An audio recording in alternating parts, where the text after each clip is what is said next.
Vamos a dar la bienvenida en el plató de Córdoba TV a Teo Fernández Vélez. Teo, muy buenas tardes. Hola, buenas tardes. Y muchas gracias por acompañarnos. Gracias a vosotros. Y a Miguel Torres Murillo. Miguel, hola, muchísimas gracias por estar hoy aquí con nosotros. Encantado de estar con vosotros.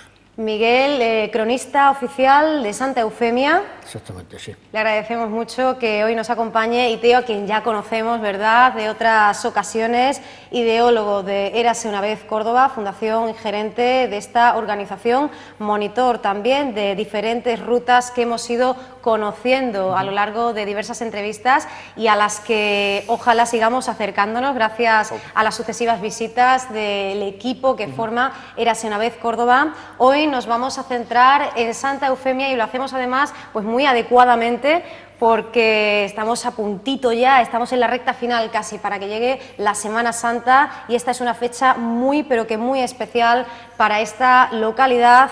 A 100 kilómetros de la capital nos aguarda este espacio que prácticamente marca el límite al norte de la provincia de Córdoba y de la comunidad autónoma, esta puerta natural de entrada a los Pedroches, que es Santa Eufemia, a 15 kilómetros de Castilla-La Mancha, y que es, por su carácter fronterizo y por su privilegiada posición estratégica, testigo de algunos de los episodios más relevantes de nuestra historia, y por supuestísimo que de cara a la Semana Santa y concretamente al Domingo de Resurrección tiene mucho que decir. Además, tanto Teo como Miguel son un buen reflejo de pues esta fascinación que despierta la historia de Santa Eufemia en su pueblo, en sus habitantes, porque si bien Miguel ha venido bien pertrechado, ¿verdad?, por esa obra, también Teo nos ha traído un ejemplar de Viaje a Calabria, ¿verdad?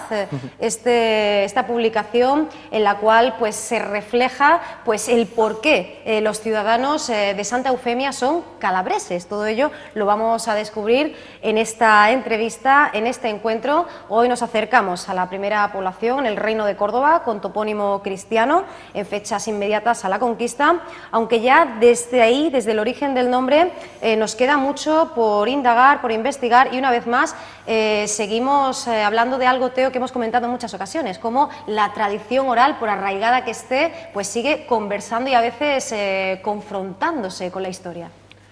Sí, nosotros, bueno, mi vinculación al pueblo, ya aprovecho para decirlo, es que Miguel sí es de allí, en mi caso es mi padre el que es de allí, el que es calabrés de Córdoba. Esa ascendencia ahí está, y pesa, ¿verdad? Sí, por supuesto, y Miguel, pues aparte de cronista oficial de la villa, porque es villa, pues amigo de la familia, por supuesto. Y porque era un pueblo chiquito, se conoce casi todo el mundo. Y sí, sin duda, el tema de la tradición de Santa Eufemia no solamente es fascinante porque sea una leyenda o una tradición en sí, sino porque además supuestamente pues explica el origen de ese gentilicio, de que los de Santa Eufemia de en Córdoba, porque hay varias Santa Eufemias, pues sean, entre comillas, calabreses. Historiadores como Arjona Castro optan por la traducción castellanizada de ese topónimo mozárabe, ¿verdad?, para hacernos entender el por qué se llama así Santa Eufemia. Aparece en la obra del geógrafo árabe Al-Sarisi, lo cual pues se conecta con la idea de la presencia de un núcleo mozárabe, aceptado luego por el conquistador, que también podría, en otra de las líneas de investigación, haberlo impuesto, pero luego nos encontramos con otra vía, la que mezcla lo conocido con lo posible, y la cual nos lleva hasta Santa Eufemia y hasta ese gentilicio al que hacíamos referencia, ¿no? Las personas que nos estén viendo se preguntarán por qué los habitantes de Santa Eufemia son calabreses. Bueno, yo te lo explico ahora con muchísimo gusto. Santa Eufemia ahora es un pueblecito muy pequeño, pero no siempre fue así. Hace ya muchos siglos, el siglo XIII, el siglo XIV, era una población importante porque era la capital del condado de Santa Eufemia, que comprendía cuatro poblaciones actuales: Santa Eufemia, El Viso, El Guijo y lo que actualmente se llama Dos Torres, que eran dos poblaciones diferenciadas, Torrefranca y Torremilano. Santa Eufemia, entonces, es cuando entra en la historia a partir del 1293, porque el Consejo de Córdoba, por orden de Sancho IV, dona el castillo de Santa Eufemia, se lo dona al alcalde, a don Fernando Díaz. Don Fernando Díaz le había ayudado mucho a Sancho IV a pacificar el territorio de musulmanes, pero sobre todo porque le había ayudado a conquistar las villas de Luque, de Baena, de Zuero, que se las disputaba su hermano, el infante don Juan. Entonces, en agradecimiento a que había pacificado el territorio, manda al Consejo Cordobés que le den a Fernando Díaz, su alcalde mayor, le den el castillo de Santa Eufemia. En ese momento es cuando Santa Eufemia ya empieza a conocerse y a tener noticias más en historia, ya entra en la historia definitivamente. Pero Santa Eufemia nos tenemos que remontar a un siglo y medio atrás, al año 1155, que es cuando aparece por primera vez en la historia el nombre de Santa Eufemia, como tal Santa Eufemia. En ese año, el 1155, el emperador Alfonso VII, en una de las razias que hacía, el gran conquistador, pues hace una incursión en Andalucía, aquí por el norte de la provincia, y se apodera de las plazas de Pedroche, el castillo de Pedroche, el castillo de Caracuel y el castillo de Santa Eufemia. Hasta entonces pues, no se conocía el castillo de Santa Eufemia. En el momento de su conquista es cuando aparece el nombre de Santa Eufemia, no como tal Santa Eufemia, sino como Santa Eufimia. Efectivamente, allí había un núcleo mozárabe, porque esta zona del norte de la provincia, los Pedroches, se romanizó enseguida. En el siglo II, lo sabemos por los restos romanos que se han encontrado en la población, estaba muy romanizada. Al estar muy romanizada, enseguida el cristianismo llegó allí, enseguida también. Ya en el siglo III, en el Congreso de Granada, el Congreso de Libri, ya se mandó desde la zona un obispo, el obispo de Mauncio, fue el representante de la Iglesia en el siglo III.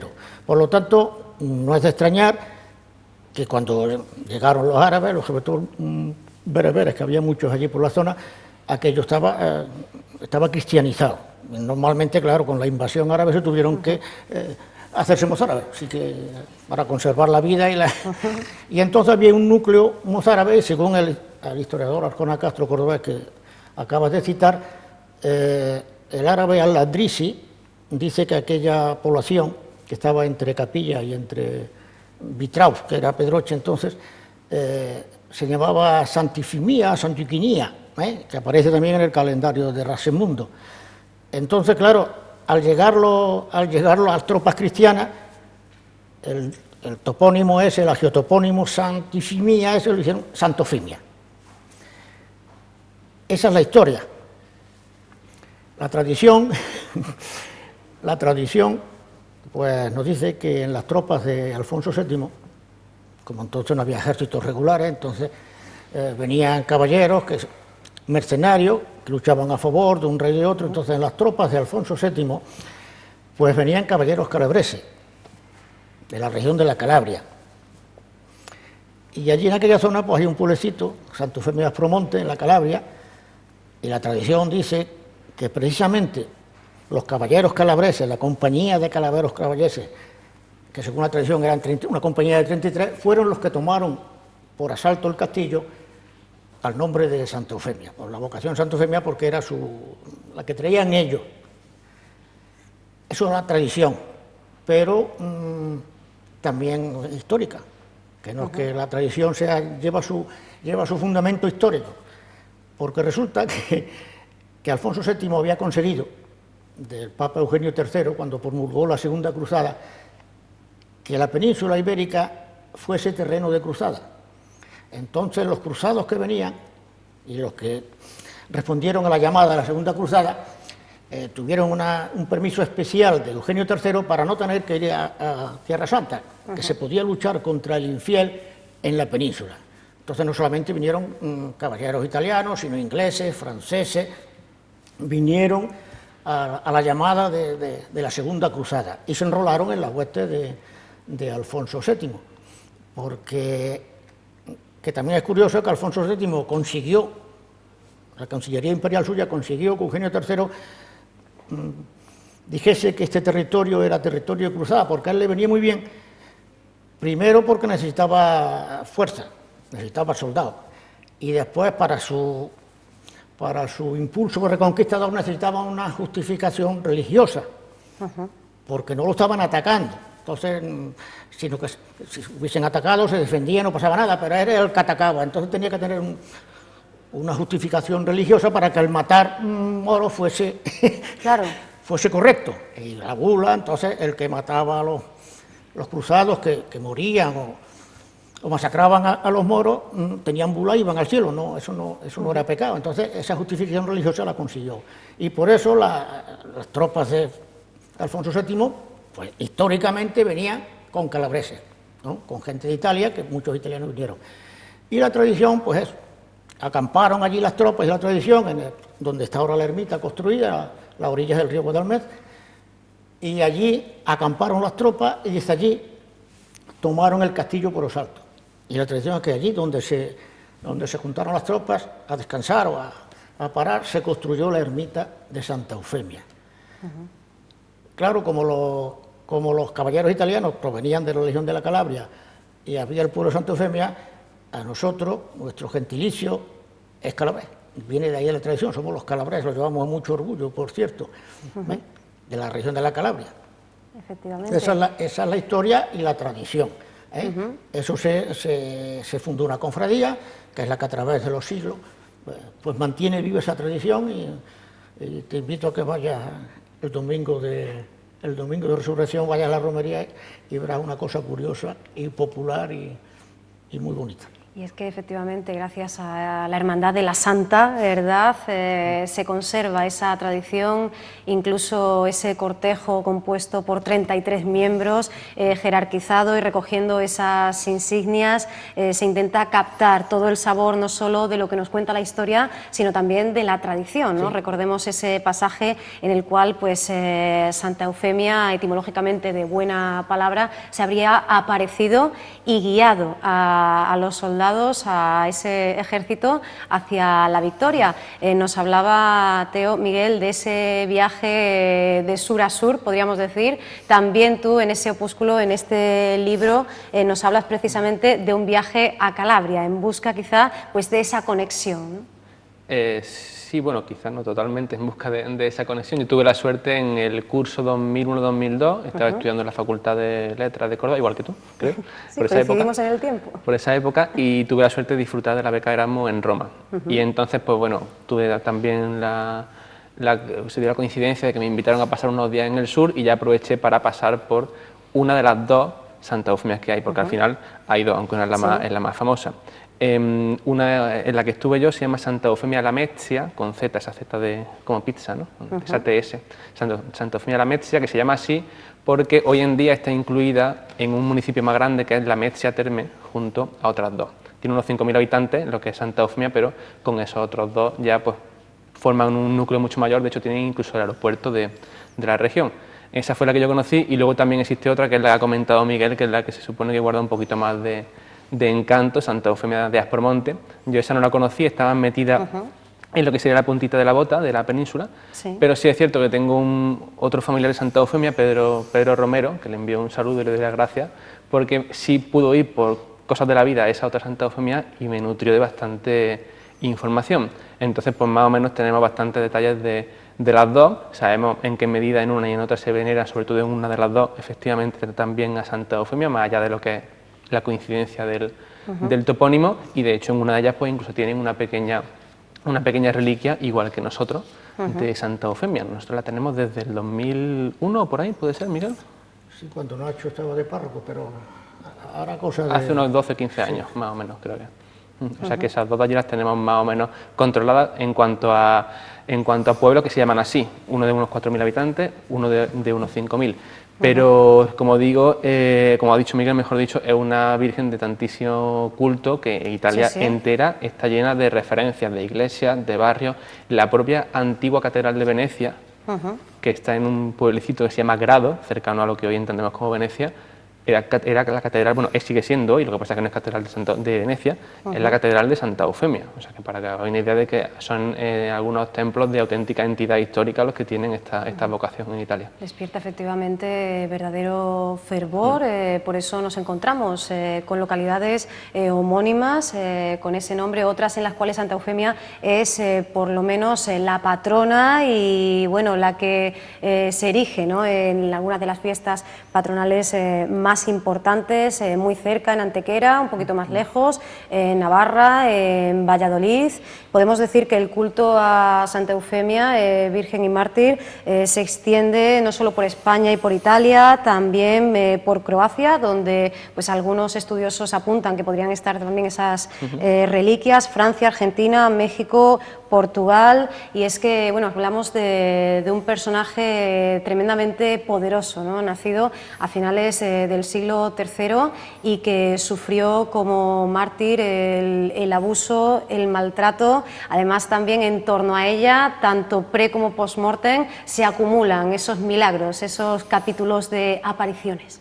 Sí, es muy famosa, tiene muchos milagros, por lo que es más famosa, es que no sé exactamente, pero al morir, nada más que morir, sí, cuando la enterraron, se produjo el concilio, no me acuerdo, no sé si fue el concilio de Nicea, y entonces había una herejía que tampoco cuesta el nombre ahora, una herejía que tiene un nombre curiosísimo. Bueno, el concilio de Calcedonia, el cuarto concilio ecuménico. Y entonces la santa estaba, hacía poco que la tenían allí la reliquia, y entonces, para demostrar que la doctrina católica era la verdadera y la doctrina herética era falsa, sacaron el sarcófago de la Virgen, de la Santa, y dentro del sarcófago metieron la doctrina católica y la doctrina herética.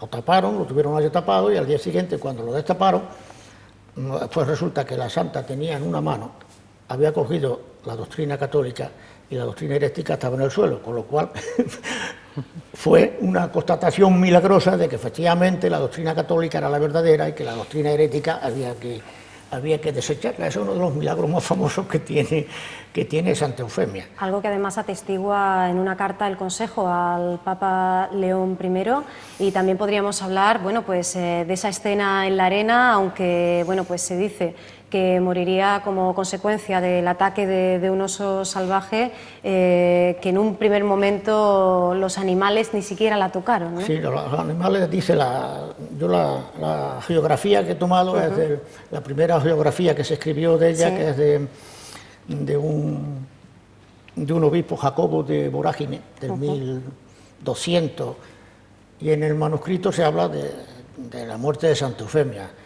La martirizaron mucho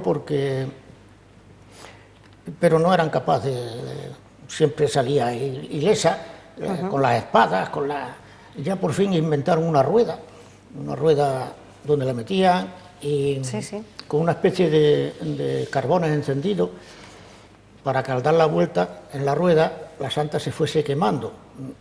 Pero mira por dónde los que tenían que darle la vuelta a la rueda interpretaron mal la orden del ejecutor, y oyeron un ruido que es el que tenían ellos previsto, pero el ruido no era el que le había dicho el ejecutor, sino que se había caído un hierro, empezó la rueda a girar, resulta que mató a los torturadores, a la santa la dejó ilesa, y la echaron a los leones no la mataron, pero no la destrozaron, la lamieron, y esa es y por eso aparece siempre Santa Eufemia con una especie de rueda y dos leones a los lados, porque son en fin, el símbolo de su martirio, y por eso es muy famosa. Y además, en Antequera, parece ser que también cuando estaba el infante don Fernando sitiando las murallas de Antequera, que no la podía conquistar, una noche se le aparece una joven con dos leones, y dice que le soltó estas palabras: salga el sol por Antequera y póngase por donde quiera, que es el refrán completo. Entonces el infante creyó que aquello era una premonición, y al día siguiente atacó a Antequera y la conquistó. Cuando la conquistó, se lo contó a los frailes y a los religiosos que iban con las tropas, que siempre formaron un consejo religioso, y después de unas deliberaciones concluyeron que la que se le había aparecido al infante don Fernando era Santa Eufemia. Y desde entonces, en el 1410, Santa Eufemia era la patrona de Antequera, también por un hecho de armas similar al nuestro. Pues fundamental, el peso de Santa Eufemia, una cita muy especial, decimos por supuestísimo que ni mucho menos la única. Nos encontramos con otras fechas muy señeras en el calendario de Santa Eufemia en Córdoba, otras romerías como la de San Pedro, la de la Virgen de las Cruces, también la de San Isidro. Nos encontramos con esa cita del emigrante en pleno verano, con la de San Blas en febrero, pero la que tenemos aquí al ladito ya es la del Domingo de Resurrección. Esto hace que toda la Semana Mayor se viva de una manera muy especial, ¿verdad?, en la villa. Esta romería ha cambiado porque la iglesia celebra la festividad el día 16 de septiembre. No sé por qué causa. Aquí se celebraba, en el siglo XVIII, se celebraba siempre el 13 de abril. Pero después se fue cambiando, ahora ya se ha cambiado, se pone el domingo por las cosas modernas, de que la gente esté trabajando y puede ser fin de semana. Pero es una fiesta curiosísima. La hermandad es una hermandad militar. De tipología, en el valle hay unas pocas hermandades militares, la de Virgen de Luna, la de Alcaracejo, Nuestros Señores de Guía. Bueno, pues es una hermandad militar. Y no es raro porque precisamente se fundó con un hecho militar. La hermandad se compone de 33 hermanos, nada más.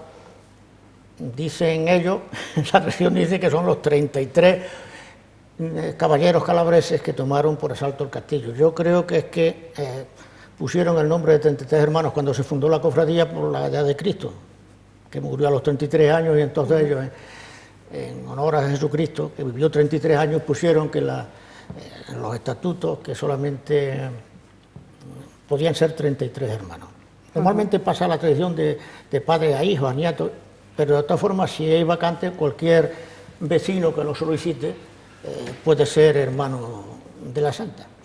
Y la romería se celebra el Domingo de Resurrección. La Virgen, que está todo el año en la parroquia, su sede, sale en procesión, la llevan a la ermita, está todo el día allí en la ermita, con los tambores, en fin, la parafernalia, y por la tarde regresa a la población. A diferencia de otras cofradías militares, donde los hermanos van con uniforme y las arcabuces y escopetas, en Santa Eufemia los hermanos no van uniformados. Las salvas de escopetería la hacen los vecinos al llegar la patrona por la noche. Conforme va pasando por las calles de procesión, desde las balconadas se disparan las escopetas, pero las salvas las hacen los vecinos. Es una cosa curiosa. Y además, otra cosa curiosa es que la hermandad de San Blas, que no tiene nada que ver ni con escopetas, ni con...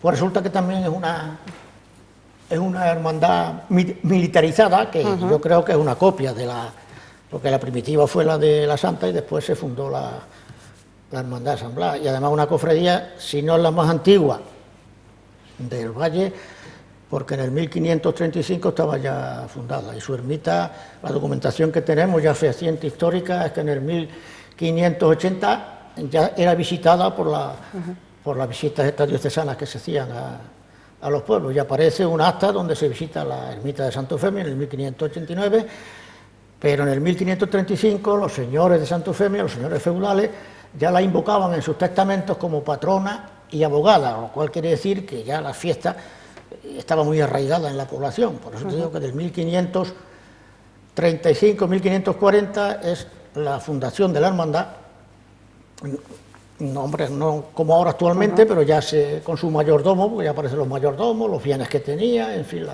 las propiedades de la ermita.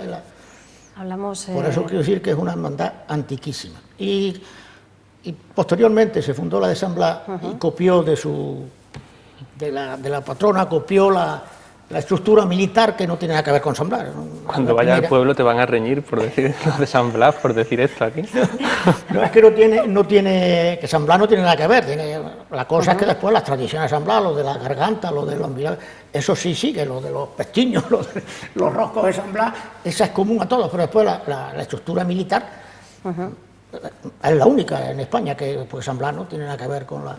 Pero es un calco, una cofradía militar con su capitán, su bandera, su alabarda, su espadín, los tambores, la bandera, y la tipología es exactamente igual. Y después, el día de la patrona, cuando regresa, San Blas sale de su iglesia, que es la misma, y va a recibir a a la patrona a la salida del pueblo, allí se entabla un diálogo, entonces la patrona San Blas le pregunta ¿de dónde viene Santa Bandolera? Y la santa le responde, pues vengo de mi santa ermita, San Blas Mión, de mi santa casa. Son unas cosas curiosísimas y por eso digo yo que la hermandad de San Blas está supeditada a la de la santa, porque fue posterior. La hermandad de San Blas yo creo que sobre el 1600 o algo así es cuando se pudo fundar, ¿no? A través de esta intervención, Miguel, nos hace referencia del vínculo no solo entre Santa Eufemia de Calcedonia y esa ermita, también San Blas, la Virgen de las Cruces, y esto nos lleva pues a la inmensa cantidad de atractivos, ¿no?, que nos esperan también desde el punto de vista arquitectónico, material en Santa Eufemia, del recinto amurallado debido a Gonzalo Mejía II, muestras como esas torres circulares que rodean el ayuntamiento o la célebre puerta de la villa. No olvidamos el conjunto morisco-mudéjar que compone la iglesia de Nuestra Señora de la Encarnación, ese edificio del siglo XIV con añadidos del siglo siguiente. A esas ermitas de la patrona a las que hacíamos referencia.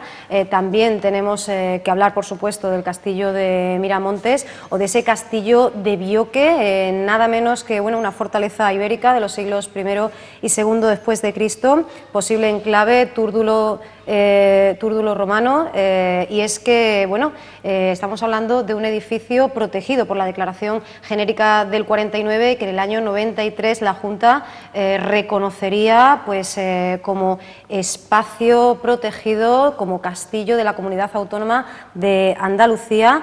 Hablamos de Santa Eufemia, pero más allá de esta tradición y, por cierto, de la riqueza de su repostería y su gastronomía, que hemos podido degustar aquí gracias a Teo, que en alguna ocasión nos ha traído esas deliciosas magdalenas, nos estamos refiriendo a una villa fundada como ciudad actual por los árabes, pero cuyos restos ya nos hablan de vida del hombre, del ser humano en el Neolítico y de esas raíces celtas, ¿no?, de ese pueblo indoeuropeo. Que tenemos un castillo ibérico que es poco conocido, no sé si la cámara puede... Ahí lo tenemos, ¿verdad?, en la contraportada. En la contraportada, esto es un castillo ibérico del siglo I, que después fue reconstruido por los romanos, que también fue fortaleza romana, y por eso que es de la antigüedad del pueblo, no nos hemos querido referir porque entonces a la historia del calcolítico y sí, efectivamente. Y después los romanos tenemos mucha litografía, arqueología romana, tenemos bastantes sepulcrales romanas. Podríamos ir al 2000, incluso al 3000 antes de Cristo. Y tenemos, precisamente en la ermita de Santa Eufemia, tenemos una estela funeraria romana donde nos habla de Solia, que allí anda todo el mundo en la zona peleándose en el sentido de a ver qué pueblo era Solia, pero lo que sí es cierto es que la estela funeraria donde pone Solia la tenemos en nuestro pueblo, en la ermita. Podría ser un material de acarreo, claro, como es lógico, porque en el Guijo, en la embajada de la iglesia, el yacimiento romano más grande está un poquito más allá, 15 kilómetros, es el yacimiento romano más importante que tenemos en la zona. Pero en fin, por aquella zona era Soles. Yo te digo que la antigüedad de Santa Eufemia, porque era un nudo estratégico de comunicaciones. Después, no solamente porque después los romanos, con el cinabrio, aprendieron la amalgama del cinabrio para sacar el oro.